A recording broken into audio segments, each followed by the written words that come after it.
الحمد لله رب العالمين والصلاة والسلام على سيد الأنبياء والمرسلين أما بعد أعوذ بالله من الشيطان الرجيم بسم الله الرحمن الرحيم الف لام ميم ذلك الكتاب لا ريب فيه هدى للمتقين صدق الله العظيم اللهم صل على محمد وعلى آل محمد كما صليت على إبراهيم وعلى آل إبراهيم إنك حميد مجيد اللهم بارك على محمد وعلى آل محمد كما باركت على إبراهيم وعلى آل إبراهيم إنك حميد مجيد۔ آج ہمارے ہاں ہانگ کانگ میں صبح سے ابر کرم دل کھول کے برس رہا ہے۔ زمین بھی پیاسی تھی، لوگ بھی پیاسے تھے، بالخصوص روزے دار اللہ پاک سے ابر کرم مانگ رہے تھے۔ جہاں رمضان المبارک کے آخری دنوں میں اس کی دوسری رحمتوں کا ابر کرم اللہ کی مخلوق پر چھا جاتا ہے، بے عینی اسی طرح بادل بھی یہ بھی اللہ کا ابر کرم ہے، خوب برس رہا ہے۔ دعا کریں کہ جس طرح اس ابر کرم سے اللہ پاک ہماری باہر کی دنیا کو ٹھنڈا کر رہا ہے، رمضان المبارک کے رحمتوں بھرے ابر کرم سے اللہ پاک ہماری اندر کی دنیا کو بھی ٹھنڈا کر دے۔ آپ جہاں بھی ہیں اللہ آپ کو خوش رکھے۔ جاتی بہار کے دن ہیں اور یہ بڑے قیمتی دن ہیں۔ ہم حافظوں کی عادت ہوتی ہے، تراویح پڑھانے والوں کی، کہ شروع میں منزل نکال لیتے ہیں اور آخری دنوں میں سجدے پہ سجدہ ہوتا ہے، اس لیے کہ منزل ختم ہو چکی ہوتی ہے۔ اور جب قرآن ختم ہو جاتا ہے تو باقی 2-4 دن جو ہوتے ہیں وہ حافظ بھی تراویحوں سے اپنی جان چھڑا جاتے ہیں۔ میرے ابا جی مرحوم فرمایا کرتے تھے مجھے کبھی کبھی کہ بیٹا آخری دن تو اللہ سے زیادہ لینے والے ہوتے ہیں، اور تم آخری دنوں میں تراویحیں جو ہے ایسی کر دیتے ہو کہ سجدے پہ سجدہ چلتا ہے۔ روٹین ایسی رکھو، ترتیب ایسی بناؤ کہ پورا رمضان ایسا برابر چلے، بلکہ اگر ہو سکے تو آخری راتوں کو زیادہ استعمال میں لاؤ، اس لیے کہ انہی راتوں میں لیلۃ القدر بھی ہوتی ہے، اور یہ وہ راتیں ہیں جو اپنے اختتام کو پہنچنے والی ہوتی ہیں۔ آخر میں جو ہوتا ہے وہ نچوڑ ہوتا ہے، اور حدیث کے اندر بھی فرمایا گیا ہے مزدور کو ہمیشہ مزدوری آخر میں ملتی ہے۔ یہ آخری راتیں، آخری دن جو ہوتے ہیں وہ اللہ سے مزدوری لینے کے ہوتے ہیں۔ اللہ پاک اب سب کو مزدوری اپنی شان کے مطابق، اپنی بادشاہی کے مطابق سب کو نصیب فرمائیں۔ پوری دنیا کے لیے دعا کریں، عالم اسلام کے لیے دعا کریں، کشمیر کے مسلمانوں کے لیے دعا کریں، فلسطین کے مسلمانوں کے لیے دعا کریں، برما کے مسلمانوں کے لیے دعا کریں۔ اللہ پاک سب کی مشکلات کو آسان فرما دے، اور یہ جو کرونا کی صورت میں اس وقت ایک وبا ساری دنیا پہ چھائی ہوئی ہے، اللہ اپنی رحمت سے اسے دور فرما کر ساری دنیا کے انسانوں کو، یہ جو آج کل کاروبار بند ہیں، انسان جیلوں میں بند ہیں اس لیے کہ نہ گھر سے کوئی نکل سکتا ہے، نہ کوئی باہر سے آ سکتا ہے، تو اللہ حرمین کی رونقوں کو بحال کر دے اور ساری دنیا کی رونقوں کو اللہ پاک بحال کر دے۔ آئیے اپنی بات کی طرف آتے ہیں۔ قرآن پاک، قرآن کریم، قرآن مجید، قرآن عزیز، کتاب فرقان، کلام اللہ، کتاب اللہ، انہ لقرآن کریم فی کتاب مکنون۔ جس طرح اللہ کے ناموں کی حد کوئی نہیں، اللہ کے رسول صلی اللہ علیہ وسلم کی صفات کی حد کوئی نہیں، اسی طرح قرآن کی بھی کرموں کی حد کوئی نہیں ہے، ناموں کی بھی حد کوئی نہیں ہے۔ لیکن بہرحال ہماری زبان پہ قرآن نام زیادہ چلتا ہے، اسی پر ہی آج کی کچھ گفتگو کرنے کی میں کوشش کروں گا۔ اللہ مجھے کہنے کی توفیق دے۔ یہ میرے ہاتھ میں قرآن پاک ہے۔ اب میں آپ سے بالکل بچوں والے سوال ہیں، یہ قرآن نہیں ہے، یہ گتا ہے۔ یہ اندر جو ہے یہ کاغذ ہے، یہ بھی قرآن نہیں ہوتا، یہ کاغذ ہے۔ یہ گتا بھی مشینوں میں بنتا ہے، یہ کاغذ بھی مشینوں میں بنتا ہے۔ اب اس میں قرآن کیا ہے اور قرآن کون سی چیز ہے؟ تو یہ جو کالے حروف لکھے ہوئے ہیں، قرآن یہ ہے، یہ کاغذ ہے اور یہ گتا ہے۔ لیکن اللہ کی شان یہ ہے کہ یہ کالے حروف اس کاغذ پہ لکھے گئے تو اس کاغذ کو بھی قرآن کہا جاتا ہے۔ یہ گتا جلد کی صورت میں اس قرآن کے ساتھ لگتا ہے تو اسے بھی قرآن میں شمار کیا جاتا ہے۔ مسلمان مرد ہو یا میری بہنیں میری بیٹیاں ہوں، خصوصاً دیہاتوں میں تو یہ عام رواج ہے، ہمارے ہاں بالخصوص، کہ جب تلاوت کے لیے بہنیں بیٹیاں بھی اسے کھولتی ہیں یا دیہاتوں میں آدمی بھی کھولتا ہے تو پہلے 3 دفعہ اسے چومتا ہے اور ماتھے سے لگاتا ہے۔ حالانکہ کوئی پوچھے یہ گتا ہے اسے کیوں چوم رہے ہو؟ چومنا ہے تو یہ کالے حروف کو چومو۔ لیکن سب سے پہلے، بلکہ دیہاتوں میں عام طور پر آپ نے دیکھا ہوگا کہ اس کے اوپر غلاف چڑھا ہوا ہوتا ہے۔ اچھا ہے، قرآن کے آداب میں سے ہے، غلاف چڑھایا جاتا ہے اور اس غلاف کو بھی چوما جاتا ہے۔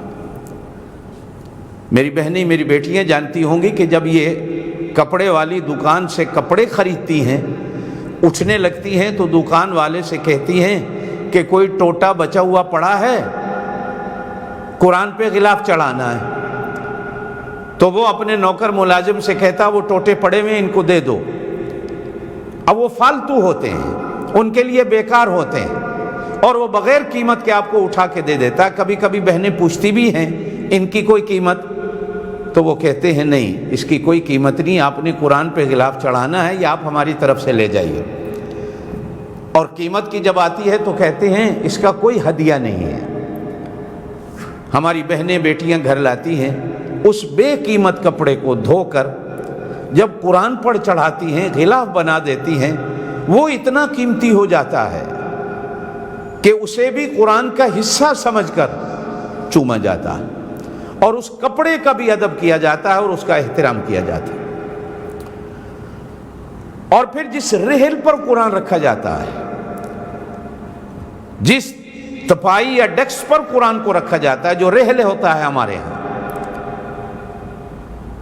ہاں اس رحل کا بھی، جو بہنیں بیٹیاں میری بات کو سن رہی ہیں وہ سمجھیں گی کہ اس رحل کا بھی ادب ہوتا ہے، ہم اس کو بھی اونچی جگہ پہ رکھتے ہیں۔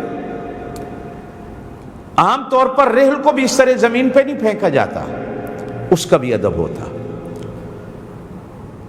حتیٰ کہ اگر کوئی سر کے نیچے سیرانہ تکیہ بنا کر بھی اس رحل کو لیٹے تو بوڑھی اماں آنکھیں نکال کر کہتی ہیں تینوں شرم نہیں ہوندی؟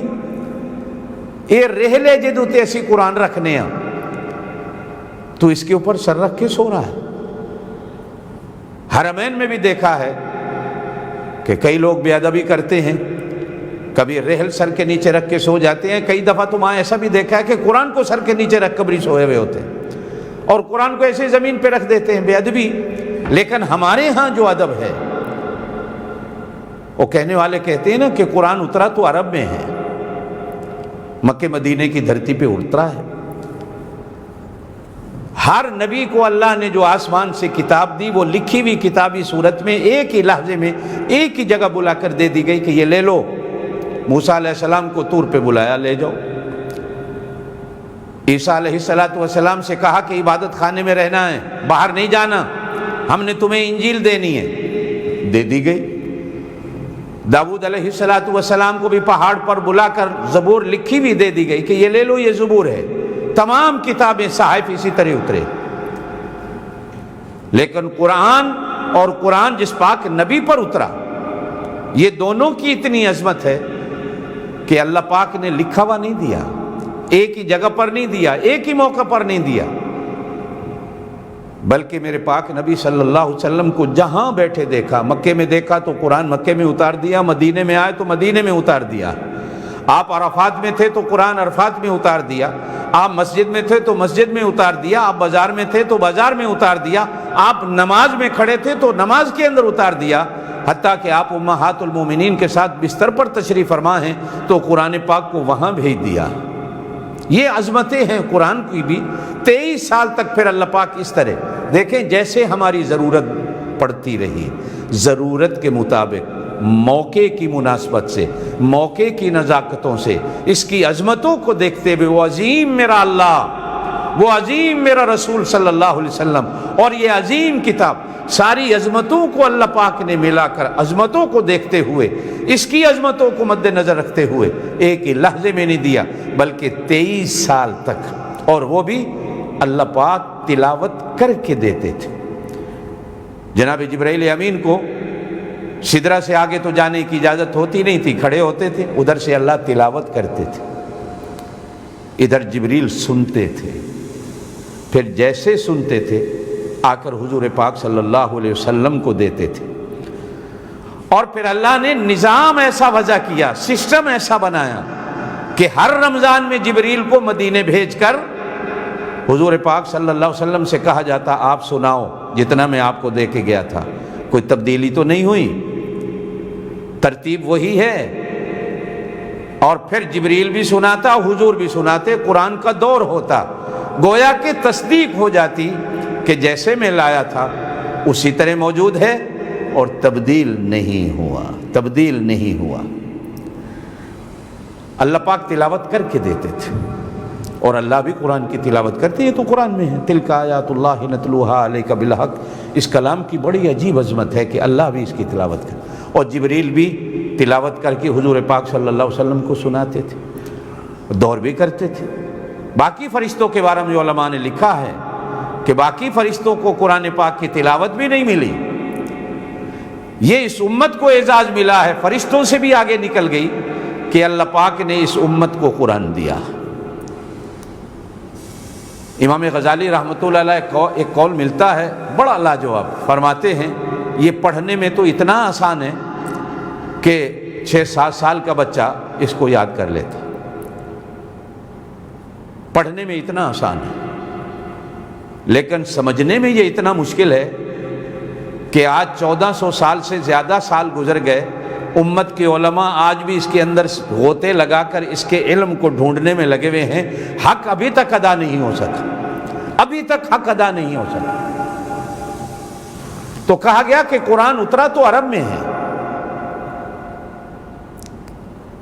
پڑھا اس کو مصر کے لوگوں نے، جو حق ہے قرآن کو پڑھنے کا۔ میں کبھی کبھی دوستوں سے کہا کرتا ہوں، مصر کے قاری پاکستان میں آتے ہیں، بے عمل، نہ داڑھی نہ پگڑی نہ نمازوں کی عادت،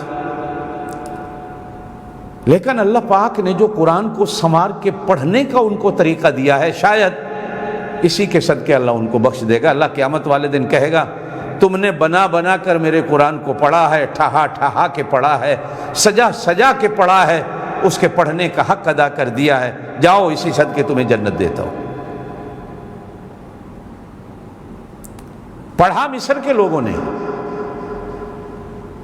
آج کل ماشاءاللہ ہمارے ملک پاکستان میں بھی پڑھنے والے بھی ہیں، اور یہ ریکارڈ ہے وفاق المدارس کی عظمتوں کو سلام، قاری حنیف صاحب کی خدمات کو سلام، کہ اس سال بھی 70,000 بچہ، واحد دنیا کا وہ ملک ہے پاکستان جس میں قرآن کا حافظ ہوا، اور اکثریت اتنے پختہ حافظ ہیں۔ میں خود پانی پتی سلسلے کا ہوں، مشہور ہے کہ پانی پتی سلسلہ کے جو قاری ہوتے ہیں، جنہوں نے پڑھا ہوتا ہے، ہمارے حضرت قاری صاحب مرحوم کبھی کبھی فرمایا کرتے تھے تمہیں میری مار تو یاد ہے کہ میں نے تمہیں اتنا مارا ہے، لیکن یہ یاد نہیں ہے کہ مرتے دم تک تمہیں یاد ایسا کرا دیا ہے کہ کبھی قرآن بھولو گے نہیں۔ اور یہ حقیقت ہے کہ رمضان المبارک ہی میں صرف دیکھ کے پڑھنے کی عادت ہے، اور آج بھی بحمداللہ اس ماہ مبارک میں بھی، اس عمر میں بھی اللہ پاک 20, 25, 30 قرآن پاک ہر رمضان میں پڑھنے کی توفیق دے دیتا ہے، صرف یہ ہمارے استادوں کی محنت ہے۔ تو قرآن اترا تو عرب میں ہے، پڑھا اس کو مصر کے لوگوں نے، اس کو سمجھا، اس کا ادب، اس کا احترام، اس کی عظمت جو اللہ پاک نے ہمارے خطے کے لوگوں کو نصیب کی ہے، دنیا میں کسی خطے کو ایسا ادب، ایسا احترام نصیب نہیں ہوا۔ یہ روزے روشن کی بات ہے کہ جس طرح دن روشن ہے، اس میں کوئی شک نہیں، بے عین اسی طرح یہ جو میں بات کر رہا ہوں اس میں کوئی شک نہیں ہے۔ میں دنیا گھوما ہوں، کوئی ملک ایسا نہیں جہاں اللہ پاک قرآن کے صدقے نہیں لے گیا۔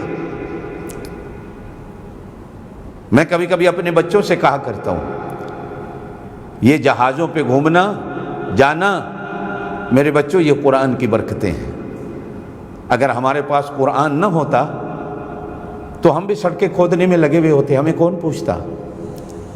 یہ قرآن کی برکتیں ہیں کہ اللہ پاک نے ساری دنیا کو ہماری مٹھی میں رکھ دیا ہے، ساری دنیا کا سفر اللہ پاک قرآن کے صدقے کرا دیتا۔ میں اور حضرت شیخ محمد مکی مدرس حرم ایک دفعہ بنگلہ دیش میں تھے، اکثر ہمارا جانا ہوتا ہے۔ اب ہم اردو بولنے والے، وہ بنگالی بولنے والے، تو ایسا اجتماع دیکھا ہے کہ 4 لاکھ 5 لاکھ آدمی تو معمولی چیز تھا۔ ایک جگہ مغرب کے بعد بیان ہوا تو معلوم ہوا 4 لاکھ آدمی جمع ہے، ایک جگہ عصر کے بعد ہوا تو معلوم ہوا وہاں بھی 5 لاکھ آدمی جمع ہے۔ اب جب پوچھا ان سے تقریر کے دوران کہ بھائی تمہیں کچھ سمجھ آ رہی ہے، تو جواب ملتا تھا سمجھ آئے نہ آئے بس قرآن پڑھتے جاؤ، ہم تو قرآن کے عاشق ہیں، ہم تمہارا قرآن سننے آتے ہیں۔ اور سید عبد المجید ندیم شاہ صاحب، اللہ ان کی قبر کو ٹھنڈا کرے اپنے نور سے، بنگلہ دیش میں ان کے اجتماعات تو یقین جانے 5 لاکھ 8 لاکھ آدمی معمولی چیز ہوتا تھا، بس قرآن کے دیوانے تھے۔ یہ اللہ پاک نے جو ہمارے خطے کو نصیب فرمایا ہے، اور بالخصوص اگر میں بات کروں پانی پتی سلسلے کی، کہ حضرت قاری فتح محمد صاحب رحمۃ اللہ علیہ، پھر حضرت قاری رحیم بھائی صاحب رحمۃ اللہ علیہ، اور آج بھی قاری یاسین صاحب فیصل آباد میں بیٹھے ہوئے ہیں، قاری احمد رضا صاحب بیٹھے ہوئے ہیں سمندری میں، اسی طرح اور حضرت قاری صاحب کا ایک فیض جو چل رہا ہے اور قرآن کی جو خدمت ہو رہی ہے، آج بھی پختہ ادب، قرآن کی عزت اور عظمت اللہ پاک نے جتنی ہمارے علاقے کے نصیب کی ہے، کہیں اللہ پاک نے اتنی کسی کو نصیب نہیں کی ہے۔ تو قرآن اترا تو عرب میں ہے، اب عربوں کو کچھ پڑھنا آیا، اب یہ درمیان میں کتنے 100 سال ایسے ہی رہے ہیں، اور اب بھی جو پڑھنا آیا ہے، یہ ساری برکتیں پاکستان کے قاریوں کی ہیں جو عرب میں گئے۔ قاری رفیق صاحب جدے میں بیٹھے ہیں، قاری سیف الدین صاحب، اللہ کیا کیا قاری عبداللہ صاحب مسجد نبی میں بیٹھے ہیں، 50 سال ہو گئے قرآن پڑھاتے۔ حضرت قاری رحیم صاحب رحمۃ اللہ کے شاگردوں میں ہیں یہ لوگ۔ آج سے کچھ سال پہلے تک وہاں یہ قانون تھا کہ بس اتنا کہہ دو میں قاری رحیم بھائی صاحب کا شاگرد ہوں، بس کہا جاتا تھا پڑھانے بیٹھ جاؤ۔ ان کی محنتوں کی برکتوں سے عرب کو اب قرآن پڑھنا آیا، اور مصر والے تو صدیوں سے پڑھ رہے ہیں، اللہ پاک نے جو ان کو پڑھنے کا انداز دیا ہے۔ آئیے پھر میں اپنی اسی بات کی طرف آؤں کہ قرآن کیا ہے۔ یہ 3 چیزیں ہیں، یہ گتا ہے، یہ اندر سارا کاغذ ہے۔ قرآن یہ ہے جو اندر لینوں میں بلیک سیاہی سے لکھے ہوئے حروف ہیں، یہ قرآن ہے۔ ان کو آدمی بعد میں چومتا ہے، پہلے کپڑے کے غلاف کو چوما جاتا ہے، پھر اس گتے کو چوما جاتا ہے، پھر کاغذ کو چوما جاتا ہے، پھر حروف چومنے کی باری آتی ہے۔ بس اسی پر ایک بات کہنا چاہوں، اگر نکما اور بیکار کپڑا قرآن کے ساتھ لگتا ہے وہ چومنے کے قابل ہو جاتا ہے۔ ایک گتا فیکٹریوں کا بنا ہوا قرآن کے ساتھ لگتا ہے، چومنے کے قابل ہو جاتا ہے۔ اور وہ کاغذ جو ایک فیکٹری کا بنا ہوا ہے، فیکس آتی ہے آپ نہیں چومتے، اخبارات ہوتے ہیں آپ نہیں چومتے، وہ بھی کاغذ ہوتے ہیں، لیکن قرآن کے ساتھ جو کاغذ لگتا ہے آپ اسے چومتے ہیں، اور چومنا ثواب سمجھتے ہیں، اور ثواب ہے، اس میں کوئی شک نہیں۔ یہ ادب ہے قرآن کا، یہ حیا ہے قرآن کی، یہ عزت ہے قرآن کی کہ اسے چوما جائے۔ اب یہ چیزیں چومنے کے قابل ہو گئیں جو قرآن کے ساتھ لگ گئیں۔ اگر انسان اپنے آپ کو قرآن کے ساتھ لگا دے، آپ اور میں ادب کریں نہ کریں، اللہ کے ہاں اس کا ضرور ہے، اللہ کے ہاں اس کا بڑا مقام ہے۔ ایک حدیث میں فرمایا گیا کہ خاندان کے 10 آدمیوں کی جن پر جہنم واجب ہو چکی ہوگی، قرآن کا حافظ، قرآن کا عامل، اللہ اجازت دے گا ان کو جنت میں لے جاؤ۔ ایک حدیث میں 40 آدمی خاندان کے کہے، ایک میں 70 کہے گئے، اور ایک حدیث میں پورا خاندان کہا گیا۔ یہ مرتبے اور اپنے اپنے علم و عمل کے اسٹیج ہیں، کس نے کتنا کیا ہے، کس نے کتنا کیا ہے، اللہ محروم کسی کو نہیں رہنے دیتا۔ اور ماں باپ کے سر پر بھی سونے کا قیامت والے دن ایسا تاج رکھ دیا جائے گا کہ جس کی روشنی آسمان کے سورج سے بھی زیادہ ہوگی۔ اہل محشر جان نہیں سکیں گے یہ کون لوگ ہیں۔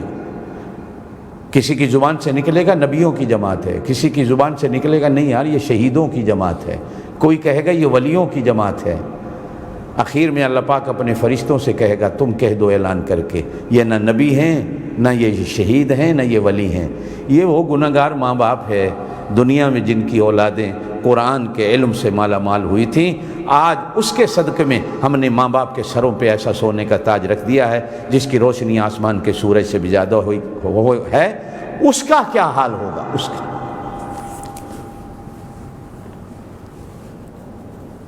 حضرت امام احمد بن حنبل رحمۃ اللہ کے بارے میں آتا ہے، قرآن کے علوم پر انہوں نے 4 جلدوں کی کتاب لکھی، اور کبھی کبھی ان کو اللہ پاک کی زیارت بھی ہو جاتی تھی۔ ایک دفعہ زیارت ہوئی تو اللہ پاک سے پوچھا، اللہ اس دنیا میں سب سے اچھا عمل تجھے کون سا پسند ہے؟ تو اللہ پاک نے فرمایا قرآن کی تلاوت سب سے زیادہ پسند۔ اب حضرت امام احمد بن حنبل پوچھتے ہیں اللہ سمجھ کے کی جائے یا بے سمجھی میں کی جائے، کون سی تلاوت پسند ہے؟ ارشاد فرمایا کچھ سمجھ کے کرتا ہے تو بھی پسند ہے، جو بے سمجھ کے کرتا ہے تو بھی پسند ہے، اس لیے کہ قرآن پڑھنے والا اللہ کی زبان میں اللہ سے باتیں کرتا ہے، کہ اگر تم میں سے کسی نے اللہ سے باتیں کرنی ہو وہ بھی اللہ کی زبان میں۔ جیسے کبھی کبھی ماں باپ بچے کے ساتھ بچے کی زبان میں باتیں کرتا ہے، جیسے وہ توتلا بولتا ہے ماں باپ بھی ایسے یہ بچے کی زبان میں بولا جا رہا ہے۔ بچے کو سمجھ نہیں ہوتی، ماں باپ بھی ناسمجھ بن جاتے ہیں اپنے بچے کا دل رکھنے کے لیے۔ اب میرا اللہ تو اپنے بندوں کی ہر زبان سے واقف ہے، وَمِنْ آیَاتِهِ، یہ اللہ کی نشانیاں ہیں کہ اللہ نے زبانوں کا اختلاف رکھا ہے، اور میرا اللہ ہر زبان کو جانتا ہے، جس زبان میں اللہ کو پکارو اللہ تمہاری پکار کو سنتا ہے۔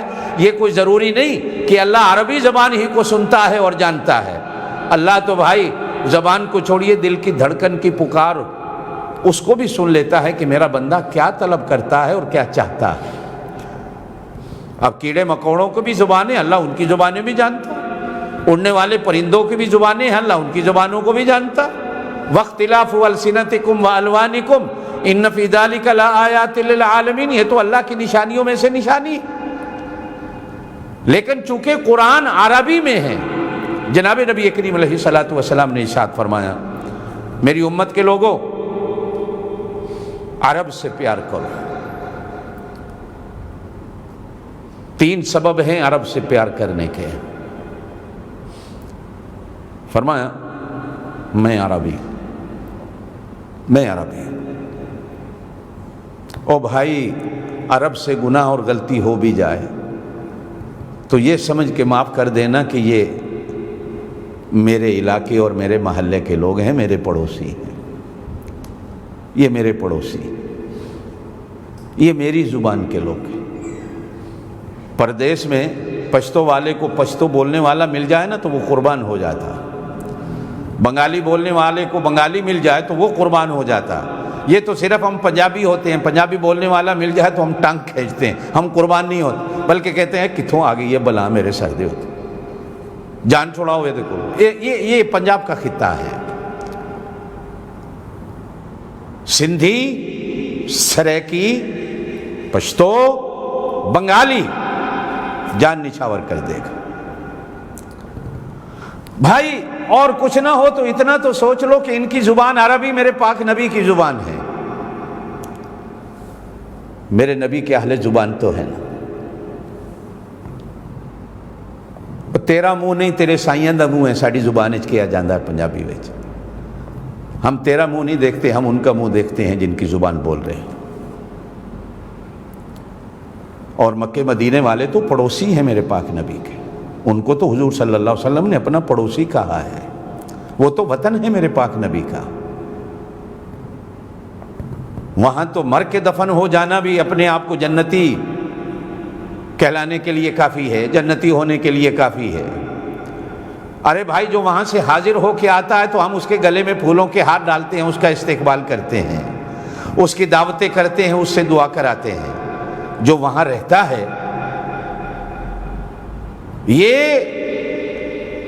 اہل نفاق نے، روافض نے، اہل بدعت نے، شیطان کے چیلوں نے عربوں کی اس توحید اور عقیدے کو دیکھتے ہوئے ان کو گالیاں دینے کا ایسا بازار گرم کر رکھا ہے، جو اٹھتا ہے عرب ایسے ہیں، عرب ایسے ہیں، عرب ایسے ہیں۔ آپ اور میں کیا ہیں؟ آپ اور میں کیا ہیں؟ نہ ایمان سے کہو اللہ پاک آپ کو ایسے دولت دے دیتا تو آپ کیا کرتے؟ جن کے پاس آپ کے ملک میں دولت ہے وہ کیا کر رہے ہیں؟ کیا کرتے ہیں؟ حل میں مزید ہر کوئی اور مانگ رہا ہے، لوٹ لو، یہ کر لو، وہ کر لو، وہ عیاشیاں نہیں کرتے۔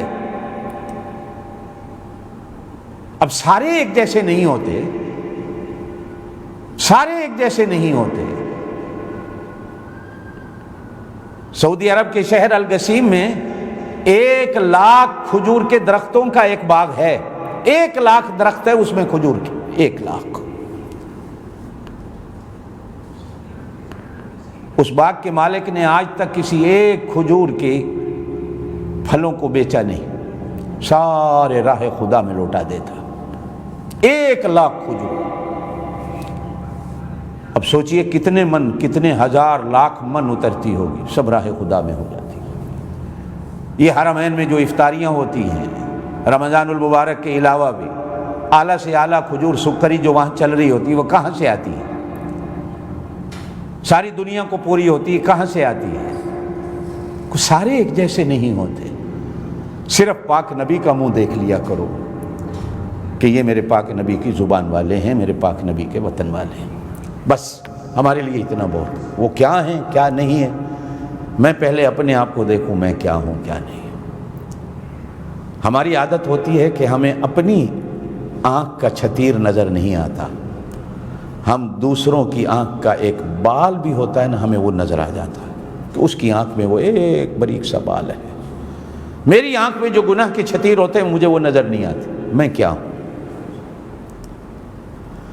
پھر آپ صلی اللہ علیہ وسلم نے ارشاد فرمایا اگر میرا منہ نہیں دیکھ سکتے ہو تو پھر یہ دیکھ لو، یہ قرآن عربی میں ہے اور یہ عرب میں اترا ہے، جس نبی پر اترا ہے وہ عربی ہے، اور اللہ نے اس کے لیے عربی زبان کو پسند کیا، اس کی زبان عربی ہے۔ ہاں اتنی بات ضرور ہے کہ اللہ کو جو زبان سب سے زیادہ پسند تھی اللہ نے اسی زبان میں اس کو اتارا، اور اللہ کو سب سے زیادہ محبوب عربی ہے۔ جبھی تو اسی زبان میں اللہ نے اپنے محبوب کو پیدا کیا۔ اور پھر حضور پاک صلی اللہ علیہ وسلم نے فرمایا تیسری چیز، جب تم سارے انشاءاللہ جنت میں جاؤ گے تو جنت میں سب کی زبان عربی ہوگی، وہاں خود بخود آ جائے گی، کلاسیں نہیں ہوگی، کوئی اسکول نہیں ہوگی عربی کے۔ قبر میں جاؤ گے تو سوال و جواب بھی عربی میں ہوگا۔ انشاءاللہ عربی نبی سے پیار رکھنے والا، عربی قرآن سے پیار رکھنے والا، عربی زبان سے پیار رکھنے والا، اللہ پاک خود بخود ہی عربی زبان اس کی زبان پہ جاری کر دے گا۔ ابھی جو ہم قرآن پڑھتے ہیں، ہم پنجابی ہیں، پٹھان ہیں، سریکی ہیں، سندھی ہیں، بلوچ ہیں، کتنا مشکل ہے عربی زبان، دنیا کی سب سے بڑی فصیح زبان ہے، لیکن پھر بھی ہمارا 7 سال کا بچہ اسی عربی کے قرآن کو پڑھتا ہے اور یاد کرتا ہے۔ سمجھ کے پڑھو تو بھی اللہ کے ہاں قبول، نہ سمجھی میں پڑھو تو بھی اللہ کے ہاں قبول۔ یہ امام احمد بن حنبل کہہ رہے ہیں۔ امام ابو حنیفہ رحمۃ اللہ علیہ نے 90,000 مسئلے فقہ حنفی کے یہ قرآن سے نکالے۔ فقہ حنفی قرآن کے موافق ہے، جو بنیاد ہے دین کی، بنیاد ہے۔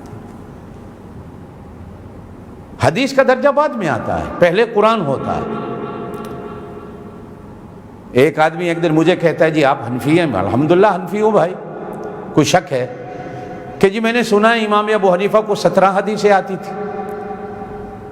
میں نے کہا اب اور میں پکا حنفی ہو گیا ہوں کہ جس بندے کو صرف 17 حدیثیں آتی تھی، 70% امت اس کی تقلید کر رہی ہے، اگر اس کو 100% آتی ہوتی تو کسی کو ایک بندہ بھی نہ ملتا۔ 17 حدیثیں آنے کے بعد یہ حالت ہے کہ 70% امت ان کی تقلید کر رہی ہے۔ یہ قبولیت اور مقبولیت کی باتیں ہیں۔ حسد اور تعصب کی عینک جن لوگوں نے پہن رکھی ہے وہ اسی میں لگے رہتے ہیں۔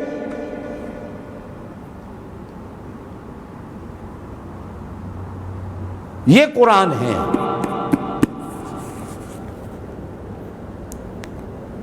اب اس کی جلد ہو، اس کا کاغذ ہو، یہ بھی سارے برکتوں والے ہیں۔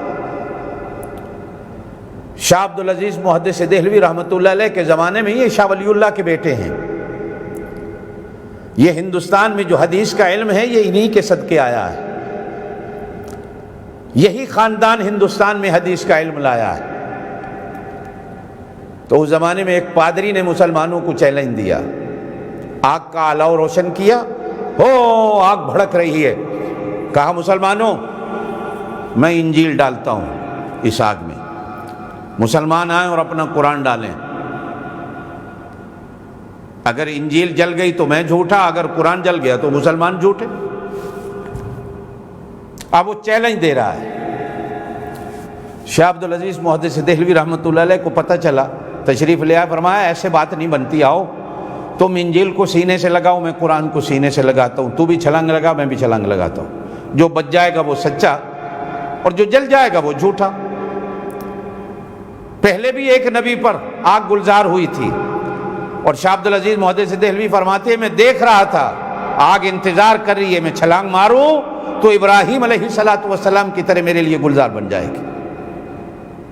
اب وہ بھاگا، پکڑا تو کہنے لگا میں تو انجیل پہ مثالہ لگا کے آیا تھا، اپنی جان پہ تو نہیں لگا کے آیا تھا، انجیل کو آگ میں ڈالتا مثالے والی کو تو آگ نہ لگتی، میں نے جلنا مرنا ہے کیا؟ اس لیے کہ میں نے اپنے جسم پر تو مثالہ نہیں لگا رکھا۔ اب اس قرآن کے ساتھ گتا بھی تھا، اس قرآن میں کاغذ بھی تھا، یہ گتا بھی اب قرآن بن گیا ہے اور یہ کاغذ بھی اب قرآن بن گیا ہے۔ بزرگان دین نے ہندوستان کے ایک آدمی کا واقعہ لکھا ہے، وہ مر گیا تو بیوی کو خواب کے اندر آیا، بلکہ جیتے بھی کہتا تھا کہ یہ منشی رحمت علی یہاں سے گزرتا ہے میرے گاؤں سے، بڑا متقی آدمی ہے، میں اگر مر گیا تو اس سے کہنا میرا جنازہ پڑھا۔ اتفاقاً منشی رحمت علی گزر رہے تھے تو وہ بندہ مر گیا۔ اب گاؤں والوں نے کہا جی جنازہ پڑھاؤ، کیا کیوں؟ کہا کہ مرنے والا وصیت کر گیا تھا۔ اب اس کا جنازہ پڑھایا، قبر میں دفن میں بھی شریک ہوئے، تو دفن کرتے وقت کہیں اپنی کمپنی کا، فیکٹری کا جہاں نوکری کرتے تھے، جو پنچ کیا جاتا ہے کارڈ جس پہ وقت درج ہوتا ہے، وہ کہیں اندر گر گیا قبر میں اور وہ اندر ہی مٹی میں مل گیا۔ اب یہ دفتر پہنچے تو اب کارڈ کوئی نہیں، اب فکر ہوئی نوکری کی تو ذہن میں آؤ ہو تو شاید فلاں جگہ میں قبر پہ کھڑا تھا، جب مٹی ڈال رہا تھا وہیں گر گیا ہو۔ اب پھر واپس پلٹے، گاؤں والوں سے کہا بھائی ایسی ایسی بات ہے۔ اب چونکہ جنازہ پڑھا کے گئے تھے تو گاؤں والوں نے بھی ان کے ادب میں کہ شیعہ اللہ والا کو ایسا نیک بندہ ہے کہ مرنے والا وصیت کر کے گیا تھا کہ میرا جنازہ یہ پڑھائے، چلیں بھائی مٹی نکالتے ہیں قبر کی۔ مٹی نکالی تو اندر سے بالکل اس کے کفن کے ساتھ لگا ہوا وہ کارڈ مل گیا۔ کارڈ اٹھایا تو منظر دیکھ کر حیران ہو گئے کہ پوری قبر گلاب کے پھولوں سے بھری پڑی۔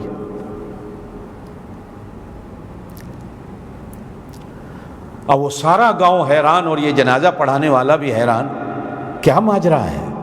لوگ تو گلاب کے پھول قبر کے اوپر ڈالتے ہیں، اندر کون ڈال گیا؟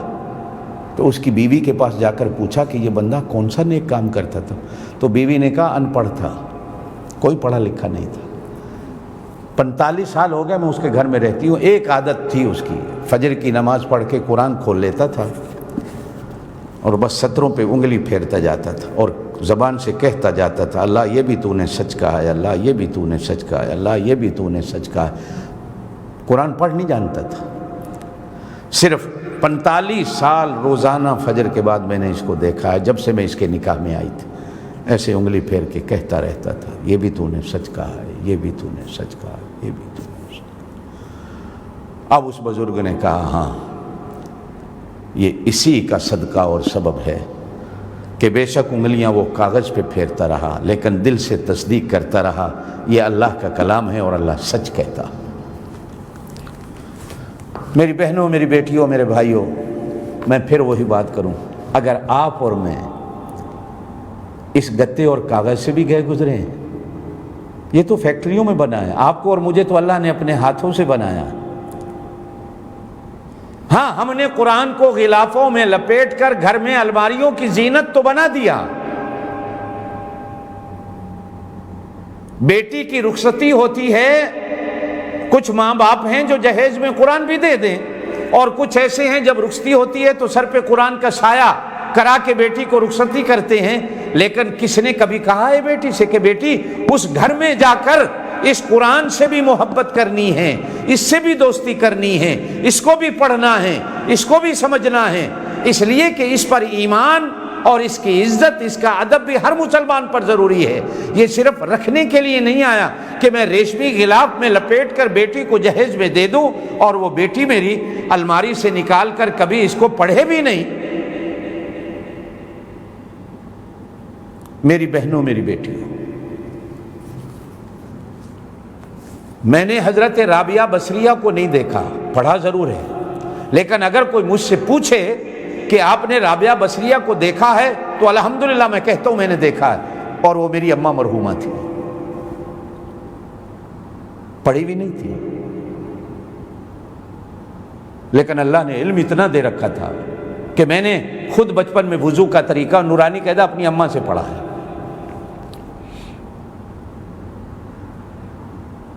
400 300 لڑکیاں ہمارے گھر میں میری اماں سے قرآن پڑھتی تھی اور وہ سارا دن قرآن پڑھاتی تھی۔ اس کے باوجود اپنی حالت یہ ہوتی تھی کہ 15 سے 20 سپارے روزانہ منزل تھی۔ بہشتی دیور بھی پڑھاتی تھی،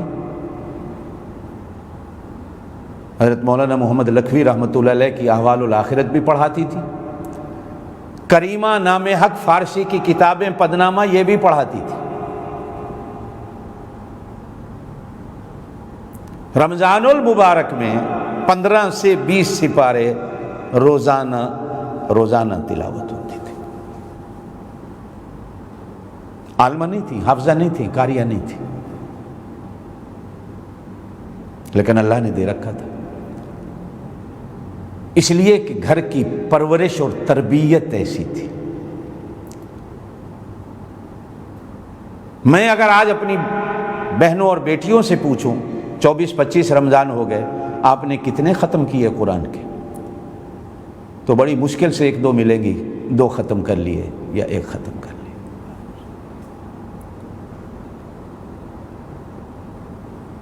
قرآن کی طرف آنا جانا رکھیے۔ حدیث پاک کے اندر فرمایا گیا جب بندہ مومن قرآن سے محبت کرنے والا مرتا ہے تو قرآن کفن کے اندر دوست کی صورت میں بیٹھ جاتا۔ قبر میں بھی دوست کی صورت میں ساتھ رہتا ہے، حتیٰ کہ اگر کہیں سے عذاب آنے لگتا ہے قبر میں تو قرآن آگے دیوار بن کے کھڑا ہو جاتا ہے۔ حشر کے دن بھی قرآن دوست کی صورت میں ساتھ رہے گا، حتیٰ کہ میرے پاک نبی صلی اللہ علیہ وسلم نے ارشاد فرمایا جنت میں بھی قرآن ساتھ رہے گا۔ جنتی کی جنت میں کمکمے ہوں گے، لائٹیں ہوں گی، وہ سمجھ رہا ہے کہ یہ نور کی سونے کی لائٹ ہے، ہاتھ لگاتا ہے تو اندر سے آواز آتی ہے کہ میں قرآن کی فلانی صورت ہوں۔ وہ جنت میں گلاب کا پھول دیکھتا ہے، خوشبو سونگھتا ہے، ہاتھ لگاتا ہے، ایسی لاجواب خوشبو، تو اندر سے آواز آئے گی کہ میں قرآن کی فلانی صورت ہوں۔ تو نے قرآن کے ساتھ دنیا میں دوستی رکھی، اللہ پاک نے مجھے حکم دیا ہے کہ جنت میں بھی اس بندے کے ساتھ رہنا۔ قرآن جنت میں بھی نہیں چھوڑے گا۔ حتیٰ کہ میرے پاک نبی صلی اللہ علیہ وسلم نے تو سورہ ملک کے بارے میں فرمایا کہ اس کو رات کو سونے سے پہلے پڑھنے کی عادت بنا لو۔ جہاں جہاں جو بھی بہن بھائی میری آواز کو سن رہے ہیں، یہ ایک نصیحت اور ایک سبق ہے، یہ جاتی بہار کے دن ہیں، اسے پلے باندھ لیجئے۔ سورہ ملک کو پڑھ کر سونا۔ آپ صلی اللہ علیہ وسلم نے ارشاد فرمایا جو عادت بنا لے قبر میں اسے عذاب نہیں آ سکتا، سانپ بچھو قبر میں نہیں آ سکتے، یہ صورت دیوار بن کے کھڑی ہو جاتی۔ اور کتنے اللہ والوں کے تو واقعات پڑھے ہیں کہ ان کی قبروں کے قریب سے لوگ گزرے تو اندر سے سورہ ملک کی تلاوت کی آواز بھی آتی تھی۔ اللہ پاک وہاں بھی پڑھنے کی، لوگ حیران ہوتے ہیں کہ یہ کیا ہے، کیا بات کر رہے ہو بھائی؟ جن کا آنا جانا ہوتا ہے نا محبت کی راہوں میں، یہ وہ جانتے ہیں، جن کا نہیں آنا جانا انہیں نہیں پتا، انہیں نہیں پتا یہ کیا ہے۔ یہ تو حدیث ہے نا کہ کسی مسلمان کو جب دفن کیا جاتا ہے، کسی بھی ٹائم قبر میں رکھا جائے، تو جب اسے فرشتے آ کر اٹھا بٹھاتے ہیں تو وہ سمجھتا ہے عصر کا وقت جانے والا ہے، سورج غروب ہونے والا۔ تو جو نماز کے ساتھ دوستی رکھتا ہے عصر کے ساتھ، وہ فرشتوں سے کہتا ہے میاں دیکھو تمہارا آنا مبارک، 2 منٹ رک جاؤ، دیکھو سورج غروب ہو رہا ہے، مجھے نماز پڑھنے دو، میں نماز پڑھ لوں پھر تمہارے سوالوں کا جواب دیتا ہوں۔ نماز قبر میں یاد رہ سکتی ہے، قرآن قبر میں یاد نہیں رہ سکتا۔ کیا بات کرتے ہیں؟ ہاں یہ وہی بندہ کہہ سکتا ہے جو قبر کا منکر ہے، جو عذاب قبر کا منکر ہے، اور اس وقت دنیا میں لوگ موجود ہیں جو عذاب قبر کے منکر ہیں۔ حیات انبیاء اور حیات شہداء کے بھی منکر ہیں دنیا میں لوگ۔ بہرحال میں ادھر نہیں جانا چاہتا، یہ علمی باتیں ہیں، علماء کی باتیں ہیں، علماء جانیں یہ باتیں جانیں۔ قرآن کا گتا فیکٹری کا بنا ہوا قرآن کے ساتھ لگتا ہے۔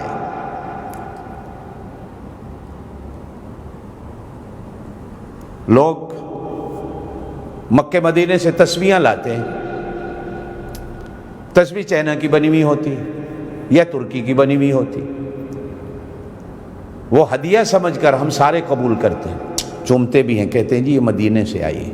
ٹوپی بنگلہ دیش کی، پاکستان کی بنی ہوئی ہوتی ہے، اسے ہم چوم رہے ہوتے ہیں، یہ مکے مدینے سے آئی ہے۔ رومال کو کپڑا، جائے نماز مکے مدینے سے آتی ہے، ہم اس کا کتنا ادب و احترام کرتے ہیں، نسبت اس تسبیح کو، ٹوپی کو اونچا کر دیتی ہے۔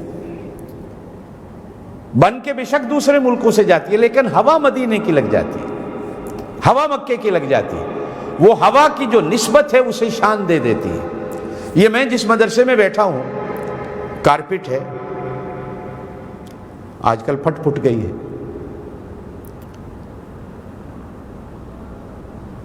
اس سے اچھی کارپٹ آپ کے گھروں میں بچھی ہوئی ہوتی ہے، لیکن یہاں جو آتا ہے وہ جوتے اتار کے اندر آتا ہے۔ کوئی ولی آتا ہے، کوئی وزیر آتا ہے، کوئی بادشاہ آتا ہے، کوئی سرکاری افیسر آتا ہے، حتیٰ کہ اسی مسجد کا امام بھی آتا ہے تو جوتے اتار کے اندر آتا ہے۔ لیکن آپ کے گھر میں کوئی کارپٹ بچھی ہوئی ہے تو آپ کا کوئی مہمان معزز آ جائے اور وہ جوتے اتارنا چاہے تو آپ کہتے ہیں نہیں یار، کیوں میری بےزتی کرتے ہو، تیرے جوتوں سے کارپٹ اچھی ہے۔ جوتے پہن کے آؤ، آپ اتارنے نہیں دیتے. لیکن یہاں اگر کوئی جوتا پہن کے آ جائے تو ہر مسلمان ایسے اسے گھور گھور کر دیکھتا ہے کہ یہ کیسے آ گیا جوتے کے ساتھ. کبھی اس فرش سے پوچھو، اس کارپیٹ سے پوچھو کہ میرے گھر کی کارپیٹ تو تجھ سے زیادہ خوبصورت ہے، قیمتی بھی ہے، تیرے اندر کیا کمال آ گیا ہے؟ تو اندر سے آواز آئے گی میرے اندر کمال نہیں، میری اس نسبت کو دیکھ جو اللہ کے گھر کے ساتھ جڑ گئی ہے. اس جوڑ نے مجھے اونچا کر دیا، اس جوڑ نے مجھے کمال دے دیا ہے، اس جوڑ کی وجہ سے مجھے عزت مل گئی ہے کہ میں اللہ کے گھر کے ساتھ جڑ گئی ہوں. میں جب اس گتے کو چومتا ہوں جو قرآن کے ساتھ لگا ہوا ہے، اور میں اس سے کہتا ہوں اپنی زبان حال میں تجھے چومنے کا دل نہیں کرتا، کسی فیکٹری کا تو بنا ہوا ہے، تو اندر سے گتا آواز دے کر کہتا ہے کہ میں کسی فیکٹری کا بنا ہوں، یہ نہ دیکھ، یہ دیکھ کہ یہاں قرآن مجید لکھا گیا ہے، میں قرآن کے ساتھ جڑ گیا ہوں، میرے جڑنے کو دیکھ، میرے بننے کو نہ دیکھ. میں اگر اندر والے کاغذ سے کہوں تیرے اندر کیا کمال ہے. آج کل دنیا وہ بھی ٹیشو بھی کاغذ ہوتا ہے جس سے لوگ پخانہ پیشاب صاف کر رہے ہوتے ہیں، ٹوائلٹوں میں لگا ہوا ہوتا ہے، ناک صاف کر رہے ہوتے ہیں، ہاتھ اس سے صاف کر رہے ہوتے ہیں، پھر اسے پھینک دیا جاتا ہے. لیکن کوئی اسے پھینک کر تو دکھائے. اسے چوم کر ہم سروں پہ رکھتے ہیں. تو اس کاغذ سے بھی اگر پوچھو تو کاغذ بھی اندر سے یہی آپ کو جواب دے گا، میرا کمال نہیں، میں بے شک فیکٹری کا بنا ہوں، لیکن کمال اس کلام کا ہے کہ جس کے ساتھ میں جڑ گیا ہوں، جس کے ساتھ میں لگ گیا ہوں، اس نے مجھے اونچا کر دیا. کسی نے کہا نا وہ معزز تھے زمانے میں مسلمان ہو کر، ہم خار ہوئے تارے کے قرآن ہو کر. ہم آج قدم قدم پر ذلیل و خوار ہو رہے ہیں. کیوں؟ کہ ہم نے قرآن سے دوستی چھوڑ دی. قرآن بالکل غیروں کی طرح ہمارے گھر میں پڑا ہے، قسمیں کھانے کے لیے رکھا ہوا ہے. لین دین ہے جی قرآن لے آؤ، رشتوں کا جھگڑا ہو گیا تو قرآن لے آؤ، جائیداد کے جھگڑے ہو گئے تو قرآن لے آؤ. قرآن اس لیے آیا تھا کہ ہم نے صرف قسموں کے لیے بنا لیا ہے، ہم نے صرف گھر کے رشتوں اور لین دین کے جھگڑوں کے لیے اسے رکھا ہوا ہے. یہ تو ہمیں جنت میں لے جانے کے لیے آیا تھا. آپ صلی اللہ علیہ وسلم نے ارشاد فرمایا قرآن اور رمضان ان دونوں کا ایسا گہرا رشتہ ہے، صیغے کے لحاظ سے بھی ایک جیسے نظر آتے ہیں. رمضان قرآن، قرآن میں رمضان ہے، رمضان میں قرآن ہے، رمضان کی یاری قرآن سے ہے، قرآن کی یاری رمضان سے ہے. آپ صلی اللہ علیہ وسلم نے ارشاد فرمایا جو ان سے دوستی لگا لیتا ہے یہ دونوں ایسے دوست ہیں کہ یہ جنت میں دوست کو پہنچا کے آتے ہیں، چھوڑتے نہیں راستے میں. یہ دنیا کے یار ہوتے ہیں جو راستے میں چھوڑ دیتے ہیں. قرآن وہ یار ہے جو راستے میں نہیں چھوڑتا، رمضان وہ یار ہے جو راستے میں نہیں چھوڑتا. قرآن سے یاری لگا کر تو بندہ دیکھے. قرآن پڑھتا ہے تو حافظ کہلاتا ہے، اس کا ترجمہ کرتا ہے تو مفسر کہلاتا ہے، اس سے مسئلے نکالتا ہے تو فقیہ کہلاتا ہے، اس کا درس دیتا ہے تو مفسر کہلاتا ہے، اس کو اچھی آواز میں پڑھتا ہے تو قاری کہلاتا ہے، اور مدرسے میں بیٹھ کر بچوں کو پڑھاتا ہے تو استاد جی کہلاتا ہے، اور مصلی پہ کھڑے ہو کر کو بندہ قرآن کی تلاوت کرتا ہے تو وہ امام صاحب کہلاتا ہے، اور جمعے کے خطبے میں کوئی قرآن سناتا ہے تو وہ خطیب کہلاتا ہے. یہ قرآن کہیں بھی اپنے یار اور دوست کو جو اس سے دوستی لگاتا ہے وہ اسے نہیں چھوڑتا، وہ اسے نہیں چھوڑتے.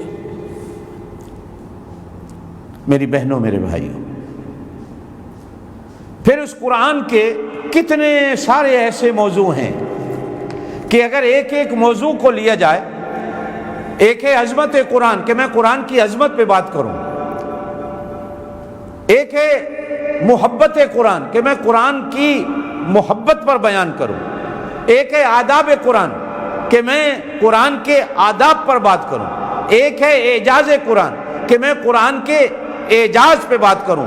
ایک ہے حقوق قرآن کہ قرآن کے ہمارے اوپر حق کتنے ہیں، میں اس پر بات کروں، اور ایک ہے تلاوت قرآن کہ میں تلاوت قرآن پر بات کروں، اور ایک ہے قرآن پر ایمان بالقرآن یا ایمان علی القرآن، میں اس پر بات کروں۔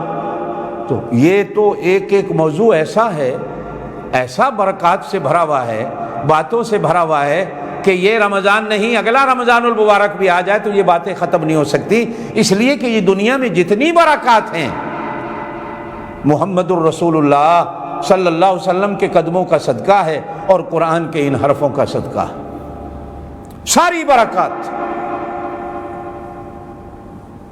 کہا گیا قرآن شفا ہے، اب لینے والے قرآن سے شفا بھی لیتے۔ قرآن صرف کتاب عبادت نہیں، یہ بھی ایک مستقل موضوع ہے۔ قرآن کتاب ہدایت ہے، بے شک پڑھنا عبادت ہے، لیکن قرآن تو کتاب ہدایت ہے، کسی ایک صدی کے لیے نہیں، کسی ایک زمانے کے لیے نہیں، کسی ایک وقت کے لیے نہیں، بلکہ قیامت تک کے لیے قرآن کتاب ہدایت۔ بلکہ اگر میں یوں کہوں مصدقا لما معکم، یہ کہ پہلوں کے لیے بھی یہ کتاب ہدایت ہے، تو وہ غلط نہیں ہوگا، اس لیے کہ جس نبی پر اترا وہ اس دنیا کا سب سے بڑا ہادی ہے، سب سے بڑا مہدی ہے، اور جو فرشتہ لایا نزل بہ الروح الامین، جس کو اللہ نے دیا لے جا۔ بعض لوگ کہتے ہیں جی وہ راستے میں بھول گیا، جانا ادھر تھا ادھر چلا گیا۔ او خدا کے بندو، اس کی تار، اس کی مہار اللہ کے ہاتھ میں ہے، بھیج اس کو اللہ رہا ہے، بھیجنے والا سو گیا ہے کیا؟ یا تو پھر مان لو وہ سو جاتا ہے، مان لو کہ اسے غفلت ہو جاتی ہے، مان لو کہ وہ بھول جاتا ہے، مان لو کہ اسے اونگ آ جاتی ہے۔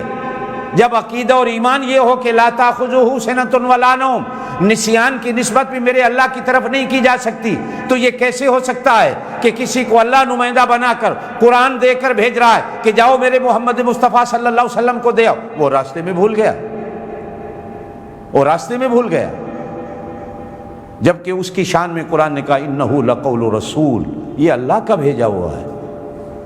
پھر کہا کریم، یہ تو بزرگ ہے، چلو بھیجا بابا، کہیں کمزوری کے نہ یہ تو وہ بزرگ ہے، ذی قوت۔ کہا جی بزرگ تو کمزور ہوتے ہیں، کوئی بندہ بندوق دکھا کے لوٹ سکتا ہے۔ کہا نہ ذی قوت، یہ تو بڑی قوت والا ہے، یہ تو زمین کو ایسے اٹھائے ایک ہتھیلی پر تو آسمان سے لے جا کر اسے پلٹ دے تو طاقت رکھتا ہے۔ کہا جی ہو سکتا ہے یہ دور کھڑا ہو، اللہ کہیں سے بول رہے ہیں، یہ سن نہ سکا ہو۔ کہا نہیں، عند ذی العرش مکین، یہ تو اللہ کے عرش کے پاس کھڑا ہو کے سننے والا، مطاع اطاعت گزار ہے، آدم علیہ السلام سے شروع ہوا ہے، آج تک کبھی یہ خیانت نہیں کر سکا۔ ثم امین، امانت دار ہے، جس کو اللہ امین کہے۔ قل من کان عدوا لجبریل فإنہ نزلہ علی قلبک بإذن اللہ، وہ اللہ کا بھی دشمن ہیں، وہ جبریل کا بھی دشمن ہیں، وہ قرآن کا بھی دشمن ہے، جو یہ سمجھتا ہے کہ یہ بھول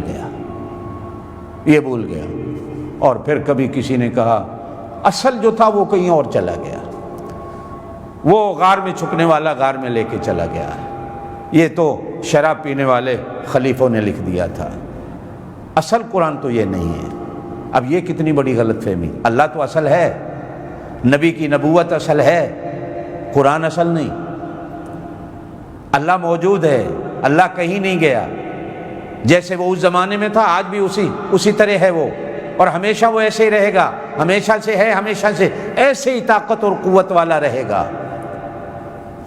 اب نازل کرنا والا وہ، حفاظت کا ذمہ دار وہ، انا نحن نزلنا الذکر وانا لہ لحافظون، وہ خود کہتا ہے حفاظت کرنے والا میں ہوں۔ یا تو پھر اللہ کی حفاظت پہ شک کر لو، وہ حفاظت کر ہی نہیں سکتا۔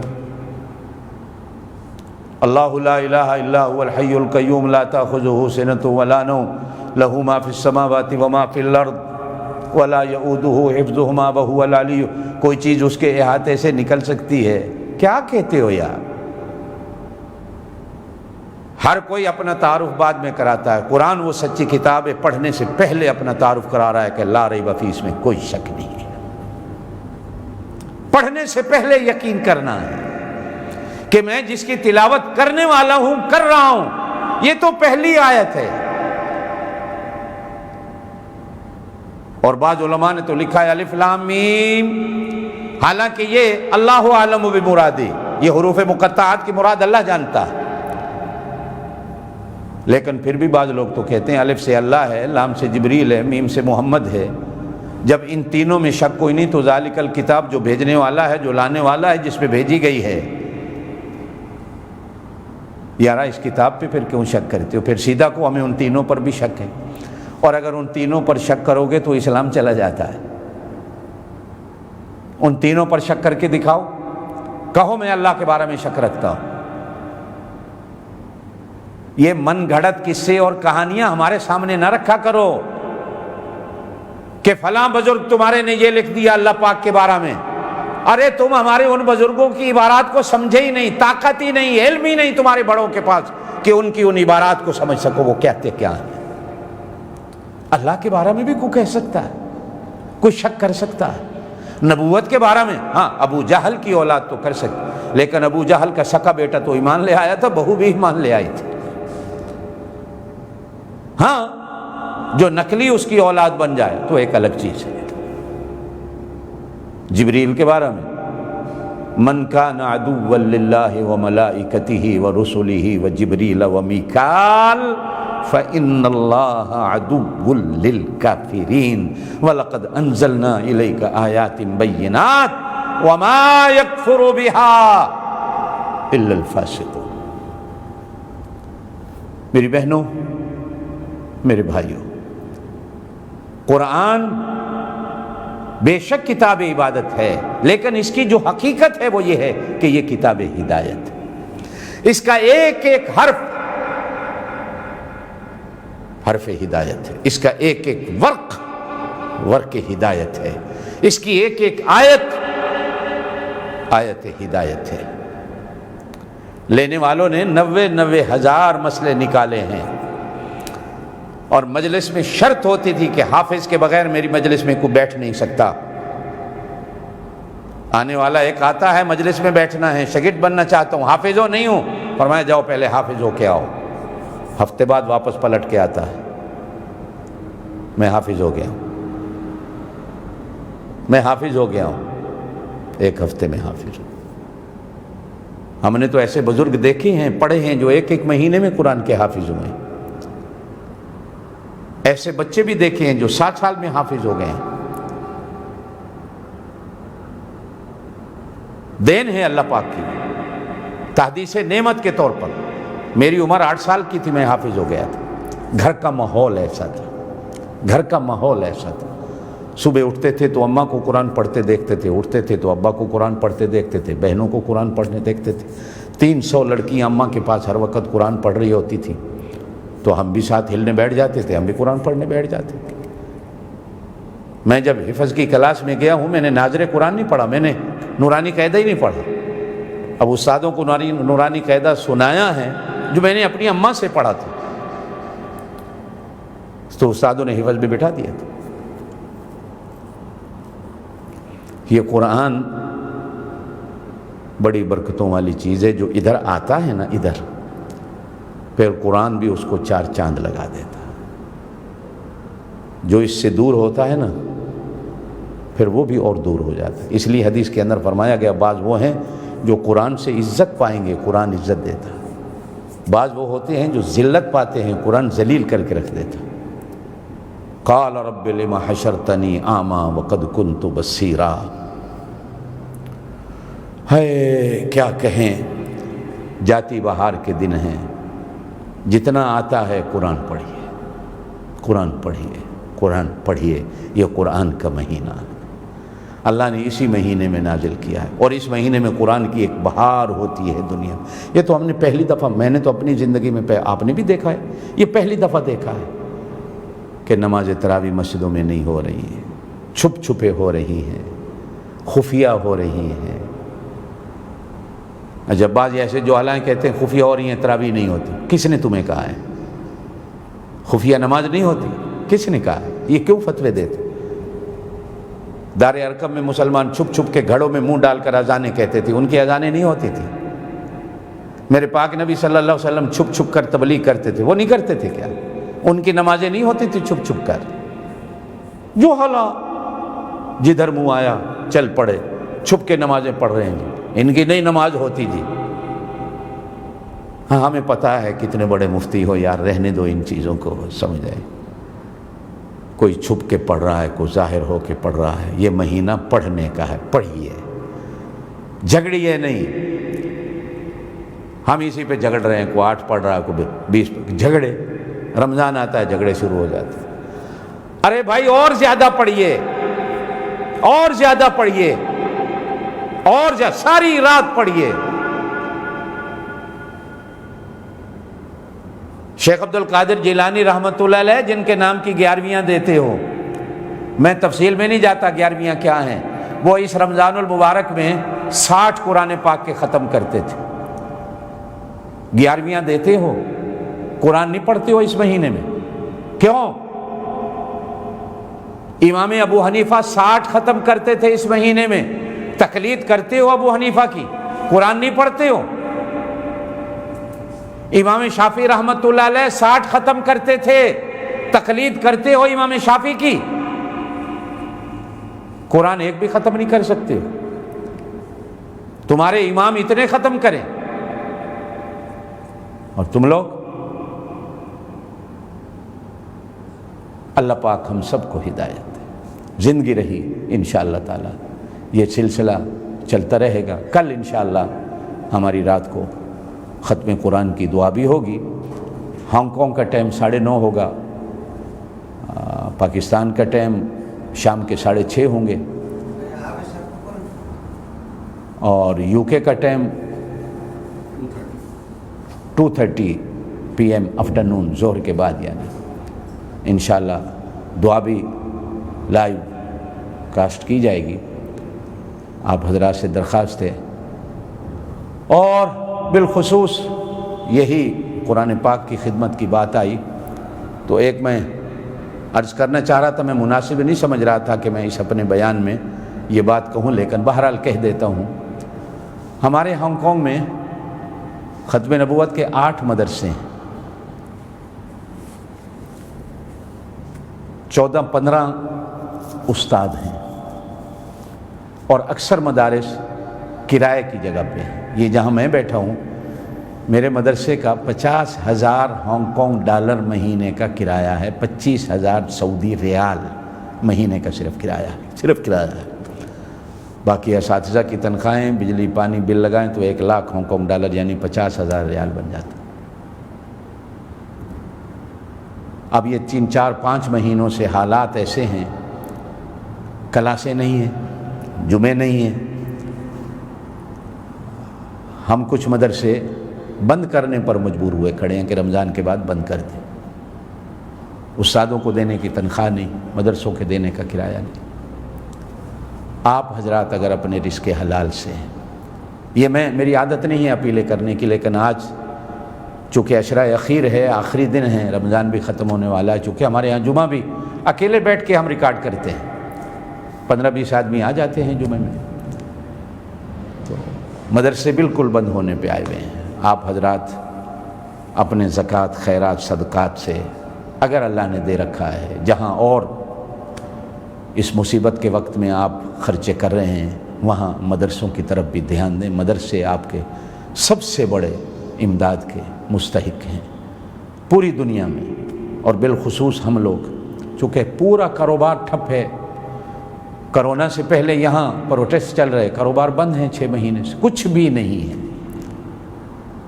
بہرحال آپ سے درخواست ہے، اگر ہو سکے تو مدرسوں کا تعاون کر دینا۔ زندگی رہی تو کل انشاءاللہ یا ابھی لائیو میں اگر اکاؤنٹ نمبر آپ کو بینک کا دے دیا جائے، کوئی باہر کے ساتھی جو سن رہے ہوں اگر کچھ مدرسوں کی امداد کرنا چاہیں تو اکاؤنٹ میں ڈال دیں۔ اللہ آپ کے رزق میں، مال میں، جان میں، عزت میں برکتیں دے، اور یہ باقی جتنا مہینہ ہے اللہ پاک ہم سب کو پوری برکتوں کے ساتھ، پوری آب و تاب کے ساتھ اللہ پاک ہمیں نصیب فرمائیں۔ جتنا گزر گیا ہے اللہ اس کو قبول کر لے، اور جتنا باقی ہے اللہ ہم سب کو نصیب کر دے۔ سبحان ربک رب العزت عما یصفون وسلام علی المرسلین والحمد للہ رب العالمین۔ 2-3 فون نمبر ہیں 9053 8888 67 786 786 یہ میرا نمبر ہے 67 786 786 6200 4722 اور ہانگ کانگ کا ایریا کوڈ 00852۔ یہ جزاک اللہ۔